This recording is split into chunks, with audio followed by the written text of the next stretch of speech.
दोस्तों, ऋषभ और सपना की जोड़ी एक मिसाल बन गई थी। लोग उसकी मिसाल दिया करते थे कि क्या खुशहाल जोड़ी है। लंबा चौड़ा हवेली नुमा घर, लाखों करोड़ों का बैंक बैलेंस, खूबसूरत पत्नी, और क्या चाहिए। लेकिन दोस्तों, इस खूबसूरती के पीछे एक ऐसा तूफान पल रहा था जो ज़िंदगी में सब कुछ बहाकर ले जाने वाला था। किसी को कानों कान इसकी भनक नहीं थी, क्योंकि जब पत्नी को पराये मर्द अच्छे लगने लगते हैं, और एक मर्द की कहानी नहीं, कई मर्द, और ब्लैकमेल होती जाती है और मर्दों की संख्या बढ़ती जाती है, फिर जो होता है दोस्तों, इस दलदल की कहानी आइए विस्तार से जानते हैं। दोस्तों, कहानी की शुरुआत कानपुर से घाटमपुर जाने वाले रोड से होती है। वहाँ एक कस्बा था जिसका नाम था पतारा। इसी पतारा के जगदीशपुर में एक परिवार रहा करता था। परिवार के मुखिया का नाम था रामअवतार पांडे, और वो अपनी पत्नी सुधा पांडे और एक खूबसूरत बेटी सपना पांडे के साथ रहा करते थे। सपना बचपन से ही खूबसूरत थी और उसकी खूबसूरती में चार चांद तब लग जाते थे जब वो चंचलता करती थी। वो काफ़ी शौक, काफ़ी चंचल थी। जैसे जैसे सपना बड़ी होती जाती है, उसकी सुंदरता में और भी निखार आते जाता है। अब वो 10th पास कर चुकी थी और पतारा के ही शक्तिपीठ कॉलेज में BA के लिए दाखिला ले चुकी थी। दोस्तों, उसकी सुंदरता में काफ़ी निखार आ चुकी थी। एक बार लोग की नज़र उसके ऊपर टिक जाती तो हटती ही नहीं थी। लेकिन सपना किसी को भाव नहीं देती थी। सपना के पिता रामअवतार पांडे एक प्राइवेट नौकरी किया करते थे। काफ़ी स्वाभिमानी और जिद्दी किस्म के आदमी थे। लोग आस पड़ोस के उसे जिद्दी पांडे भी कहा करते थे, क्योंकि वो अपने उसूल से कभी समझौता नहीं करते थे। उसूलदार आदमी थे, अपने उसूल पर चलते थे। उनकी इच्छा थी सपना पढ़ लिख कर अपने पैरों पर खड़ी हो जाए, कोई अच्छा सा नौकरी कर ले। इसलिए उन्होंने पतारा के शक्तिपीठ कॉलेज में BA में दाखिला सपना का करा दिया था। अब सपना कॉलेज जाने लगी थी। शक्तिपीठ कॉलेज में सपना के साथ उसी क्लास में एक लड़का पढ़ता था जिसका नाम था राज कपूर गुप्ता। दोनों में कभी कभार बात हो जाती थी और धीरे धीरे ये बातें अब लंबी होने लगी थी। कुछ महीनों के बाद दोनों को एहसास हुआ कि दोनों एक दूसरे से प्रेम करते हैं, प्यार करते हैं। और एक दिन राज कपूर गुप्ता सपना को बोलता है कि हमें लगता है शायद तुमसे प्यार हो गया है और तुम्हारे बिना मैं नहीं रह सकता। सपना चंचलता से बोलती है कि लगता क्या है, हमें भी तुमसे प्यार हो गया है और हम दोनों एक दूसरे से प्यार करते हैं।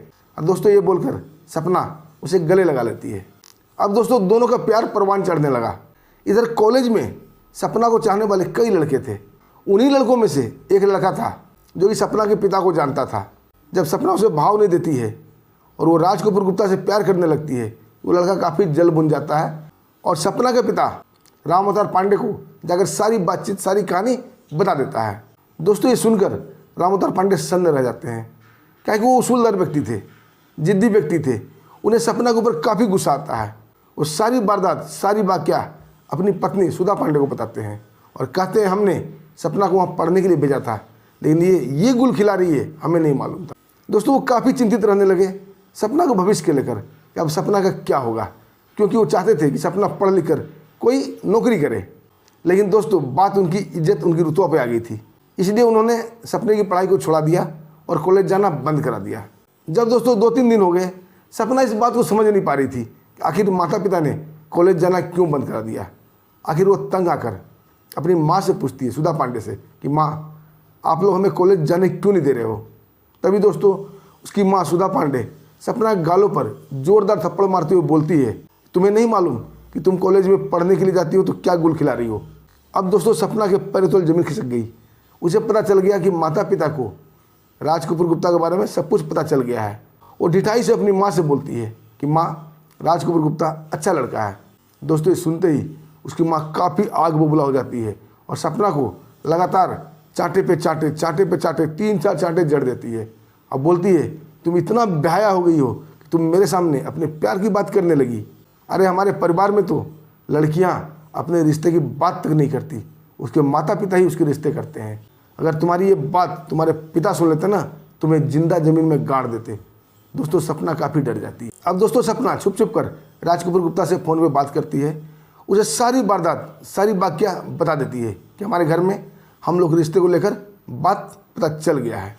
अब दोस्तों, राज कपूर गुप्ता काफ़ी परेशान रहने लगा, क्योंकि उसे मालूम था कि ये जोड़ी नहीं चलेगी, क्योंकि राज कपूर गुप्ता था और सपना ब्राह्मण थी, तो ये जोड़ी ऐसे भी नहीं चल सकती थी।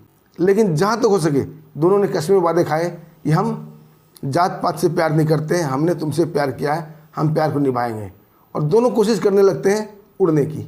सपना घर में कैद जैसे पंछी पिंजड़े में कैद फड़फड़ाती है, ऐसे फड़फड़ा रही थी। उसे एक मौका की तलाश थी ताकि वो राज कपूर के साथ भाग जाती, लेकिन उसके पिता उसे ये मौका नहीं दे रहे थे। अब उसके पिता आनन फानन में सपना की शादी की तैयारी शुरू कर देते हैं और युद्ध स्तर पर रिश्ता ढूंढा जाने लगता है जो कि ब्राह्मण परिवार का हो।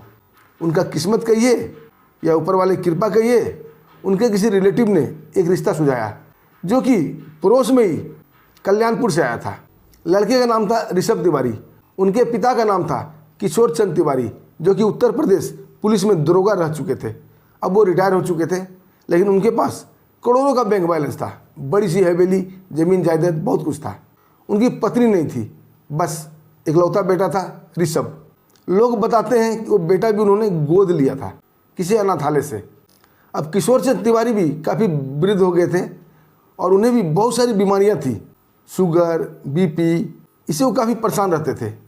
अब वो मन ही मन सोचते थे कि मेरे बेटे ऋषभ की शादी हो जाए और बहू घर में आ जाए तो सारा घर वो संभाल लेगी।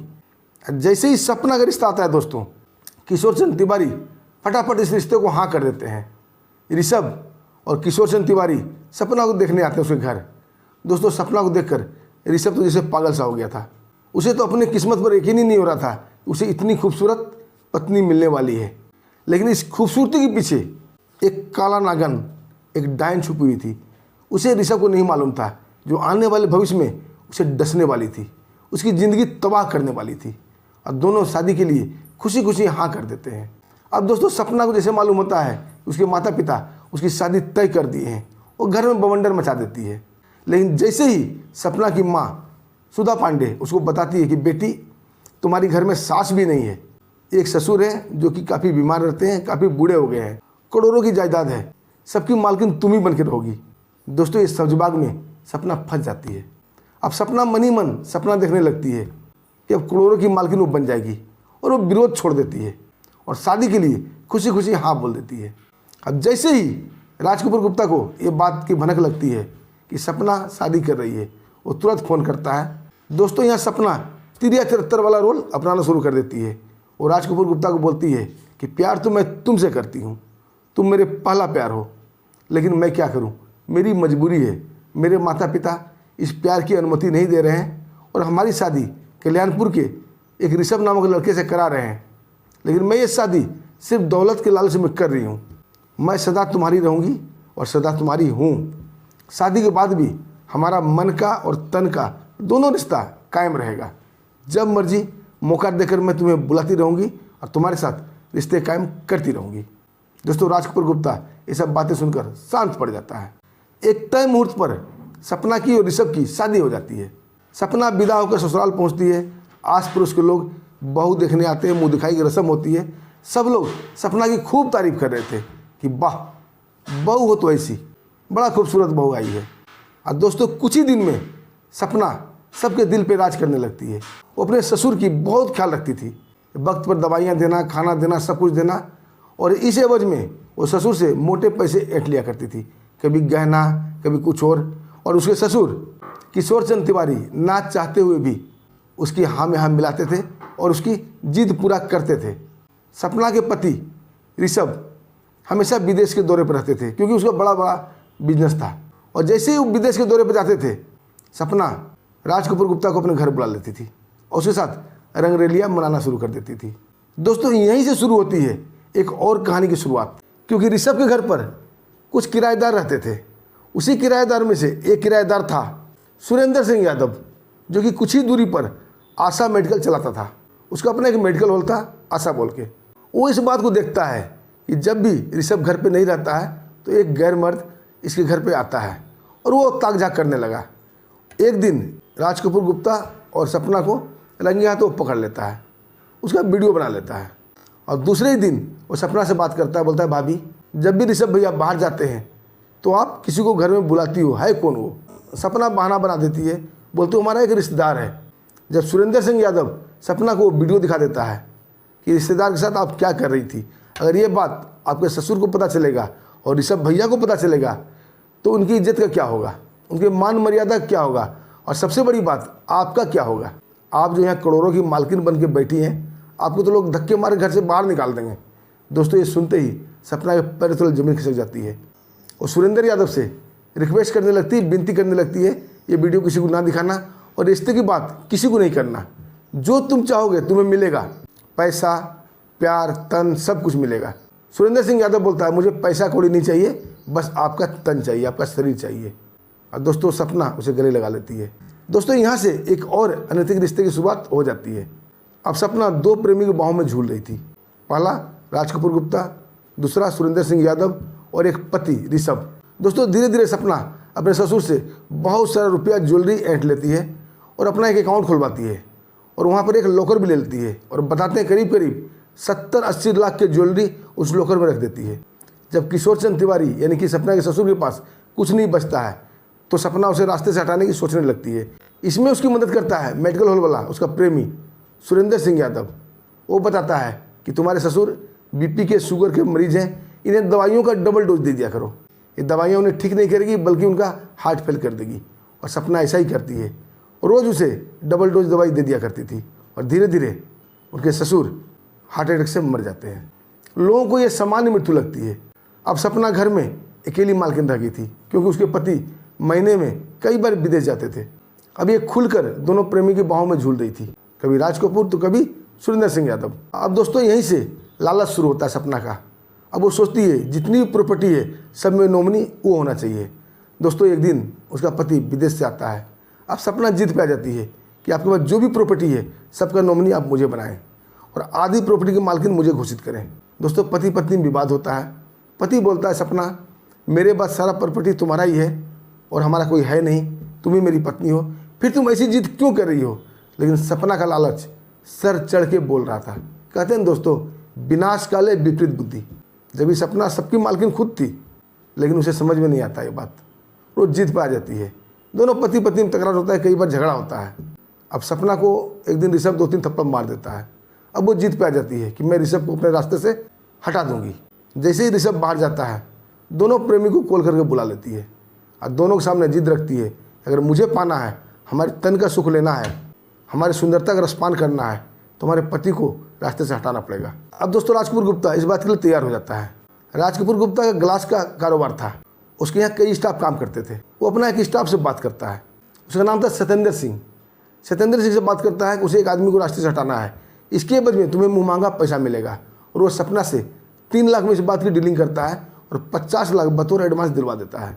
अब दोनों घात लगाकर उसका इंतजार करने लगते हैं और सपना जहाँ वो जाता था, जहाँ वो आता था, उसका पूरा रिपोर्ट वो अपने प्रेमी राज कपूर गुप्ता को दे देती थी। दोस्तों एक दिन ऋषभ घर आया हुआ था और कहीं शादी प्रोग्राम में जाने वाला था। सपना बहाना बना देती है और नहीं जाती है और तुरंत अपने प्रेमी को फ़ोन करती है कि वो चकरपुर कहीं शादी में जा रहे हैं।